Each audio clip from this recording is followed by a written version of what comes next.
Hey everybody, I'm John Rairdin. Welcome to NWR TV, and I am joined today by John Warner, lead developer person. What you have like several job titles on this game. What Yeah, what are right. you officially? So I credit you officially. I'm not sure, but I've been calling myself a creative director, and that's Okay, to stick. That's we'll kind of go with we'll how I go feel. with that. Right? But yes, joining me to talk about the Fall Part 2 Unbound, which is coming to Switch Tuesday, which should be the day this comes out. So I just finished the game last night. Great. Good job. I Oh, enjoyed it a lot. great to hear, man. Yeah, I'm excited for Part 3. I kind of hate you for doing this in 3 parts. Oh yeah, well, Especially for, making me wait for the second part. Now I have to wait for a third part, but it's been a long time too. it has, and that actually is something I was gonna mention. I was looking through like news stories on our site. The first game came out in 2014. Hmm. I played it on Wii U. Of course, it released on everything. But then in 2016, you announced that the Part 2 would be coming out in Q1 of 2017.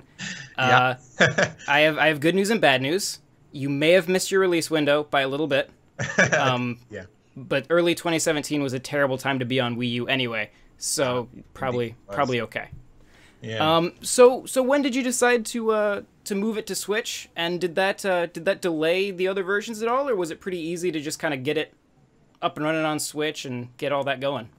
I mean, we found that the porting process was pretty straightforward, honestly. The decision to move it to Switch didn't affect our timeline, honestly. Like the reason that the project has gotten delayed so many times is simply because of um, we didn't understand when we started working on it just what we were biting off. And in order to get the game to a point where, we felt like it was done, the ideas in it needed to be like properly articulated. And that's the difficult one because you never know at what point you're going to get there, right? So anyway, so there's more to say about that, but that's why the time delay. But honestly, like porting to Switch, yeah, I found that to be like fairly straightforward. Certainly no more difficult than the Wii U. So in the Fall Part 2, Aerith is still our main character, just like in the first one. Yes, sir. But in Part 2, she allows us to take control of 3 new characters, the Butler, the Companion, and One. Right. Could you tell us a little bit about kind of the development of those 3 characters? Yeah, absolutely. So this is something that my writer and Caleb and I worked with for a long time before production started. I had this thing where I really wanted to expand the universe a lot. After the events of Part 1, and Aerith has this little, personal development episode, basically. There was a sense that we needed to take the world and Aerith's experience in it and like expand it. It just seemed like that was the appropriate thing to do if she was going to continue developing as a character, and that means that she needs to start having relationships with other beings.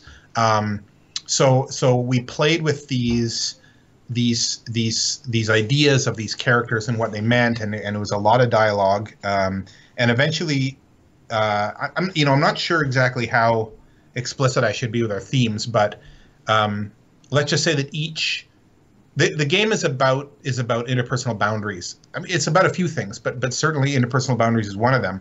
And each of those characters represents like a different sort of focus. And we wanted to bump her up against characters that in the scope of the whole game felt like there was something complete about it, or something inclusive. That is. She was like interacting with like a wide scope of different personalities, if that makes any sense.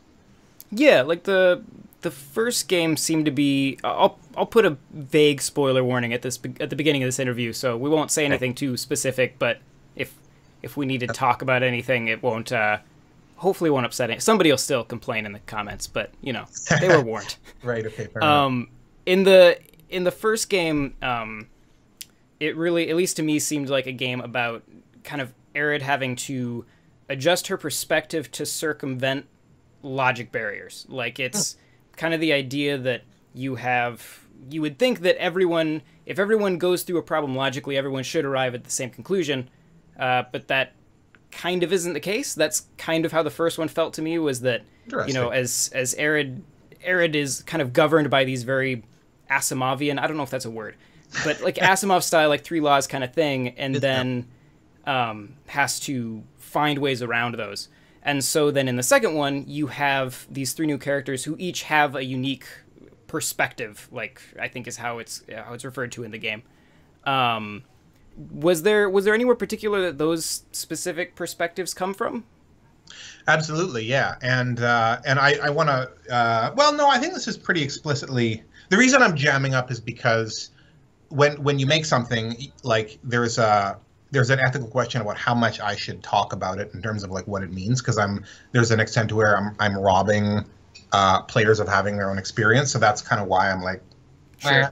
But in this case, I think it's pretty straightforward. Basically, each character represents like a focus on like a different domain of perception, you could say.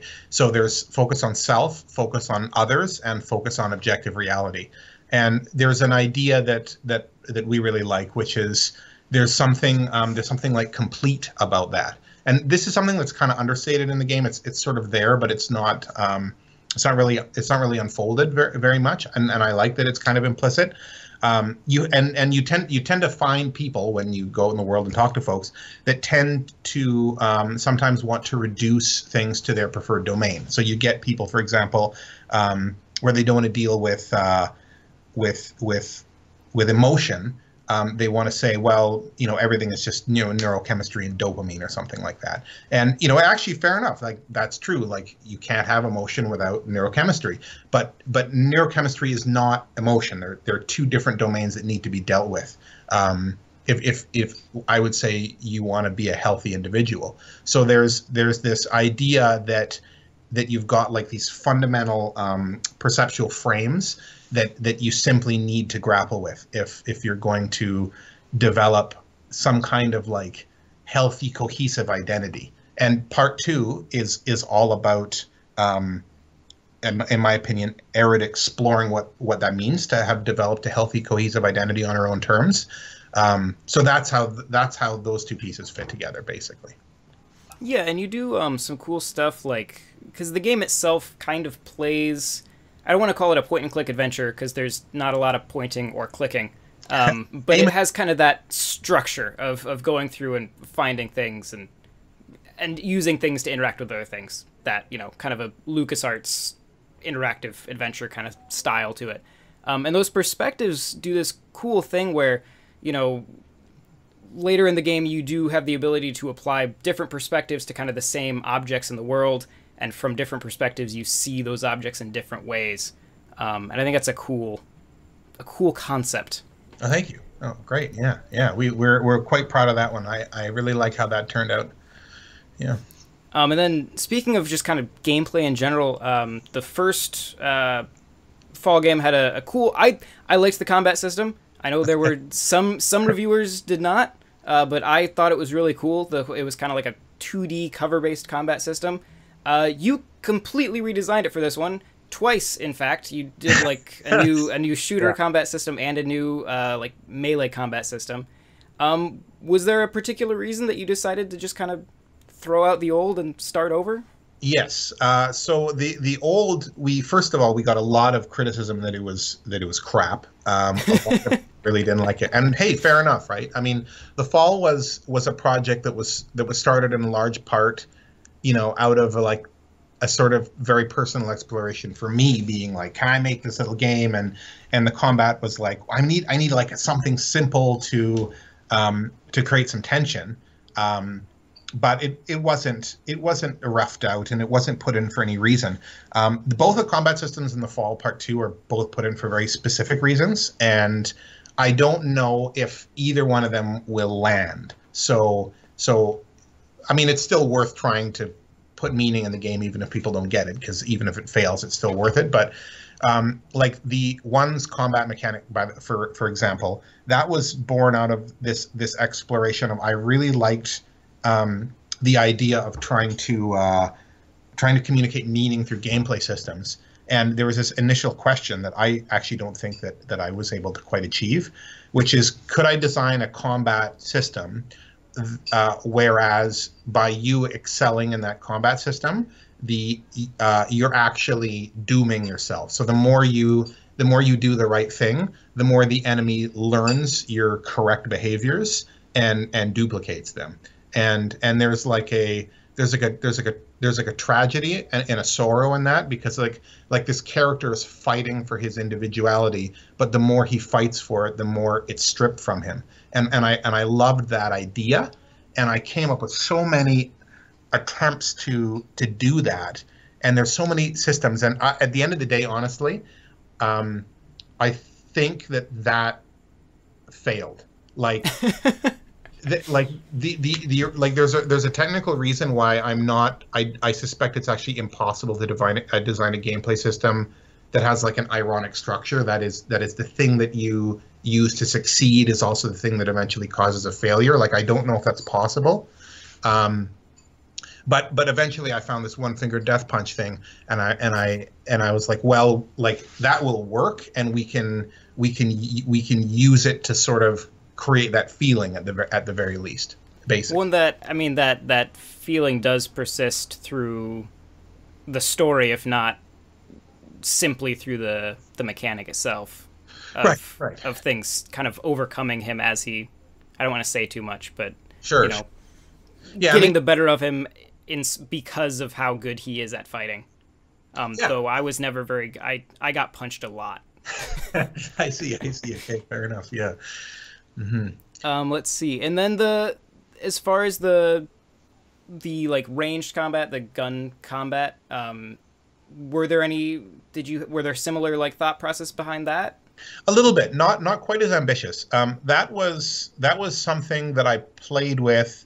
That really was sort of like, I just want to focus on fun and not overanalyze too much. But that sort of took its own form, and then was kind of like wasn't quite as good, and it wasn't as polished and cohesive and fun as it needed to be.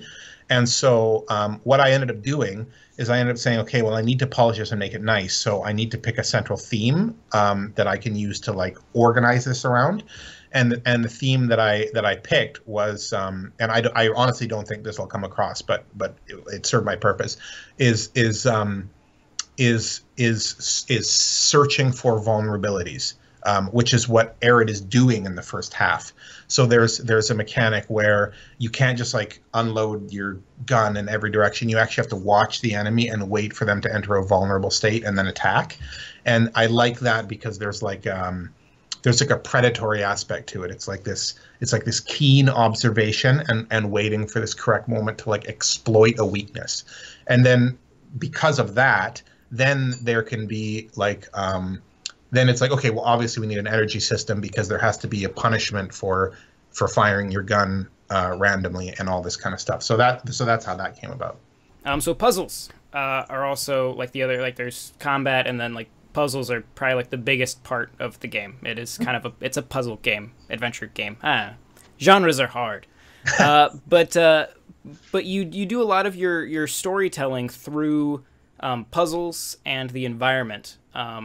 Do you, as far as constructing kind of like the puzzle progression system, do you have any sort of set way you go about designing puzzles, or does it just come to you in a brilliant daze of shininess? Or? I wish. No, it's grueling, painful nightmares. So what we do is first of all, after we get the concepts for these characters and what they're struggling against thematically and all this kind of stuff, once that's actually figured out, which is a tremendous challenge, what I then have to do is I go off and I walk up and down these train tracks near my home, and I try and come up with a environment and a challenge that's based around like a theme, like a set piece, right? So for example, when you're meeting one for the first time, I know that his perspective ultimately represents a focus on self. So we need to have a set of puzzles that's based around a single concept in this section of the story that is oriented towards like something integrally important to self. So like in his section, for example, that's working with his ability to self-differentiate against this collective that he's like losing his identity in.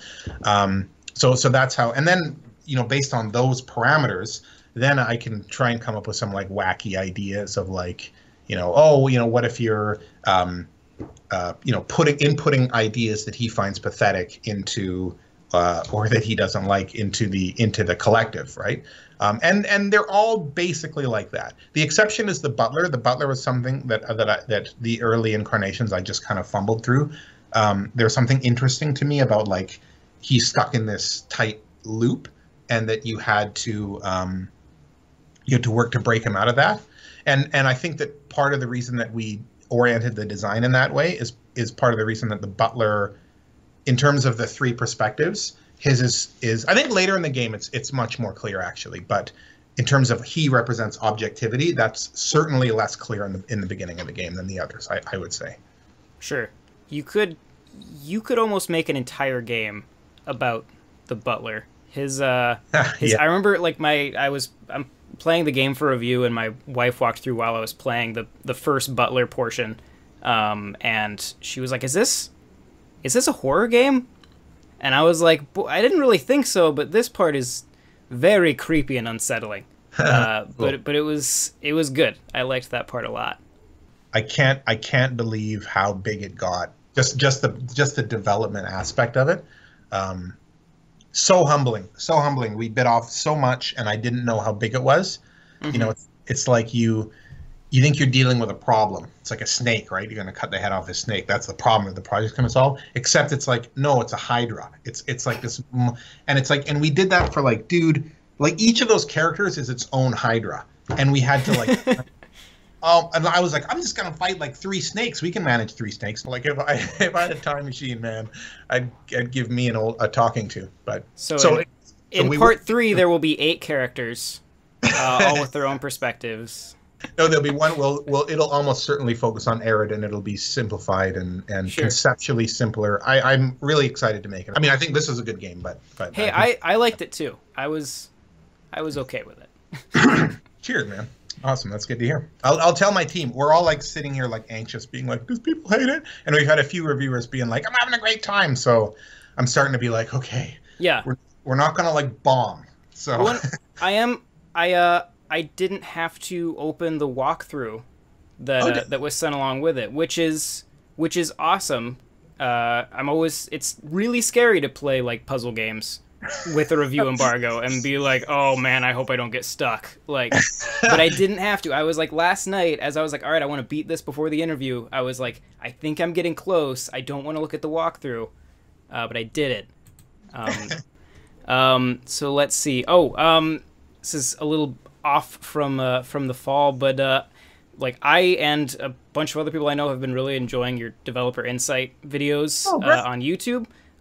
Which is both just legitimately good videos and also one of the best marketing strategies I have ever seen ever. Because I always get like 3/4 of the way through the video, and then you're like, here's how we applied that to the fall, and I'm like, he got me. Like it's he did it. But yeah, so I guess I was just kind of wondering, and this is almost more of just like me personally wondering, are you going to keep doing those, or do I need to wait until the fall part 3 for you to do more of those? Actually, I'm very much enjoying making them. There's a big part of my personality where I like to pontificate. And well, I shouldn't say that. I like to think about a lot of stuff, and I want to share those ideas, and it's a lot of fun. So I'm definitely going to keep it up. I'm actually talking to somebody, I'm not going to say who might actually be interested in picking it up as a column, actually. So I might actually shift it away from my YouTube channel to work with a publication, which would be fantastic because that gives me a bigger platform. But even if that doesn't work, I think I'll keep doing it. So I have a whole pile of ideas that I want to rant about. And I've actually got a list of about 12 things actually that that I've got lined up. So I just need to write them and streamline that. But yeah, you'll definitely see more. Hopefully soon. Maybe like I'll take a brief period off for a couple of months because I'm launching a game and I'm probably going to be completely out of my mind for. You deserve a nap at this point. So just kind of relax and chill. Well, I'm not sure I'll get one. I mean, people will find bugs, and sure, we will have to make patches and then go through the console resubmission for patches. So, sure.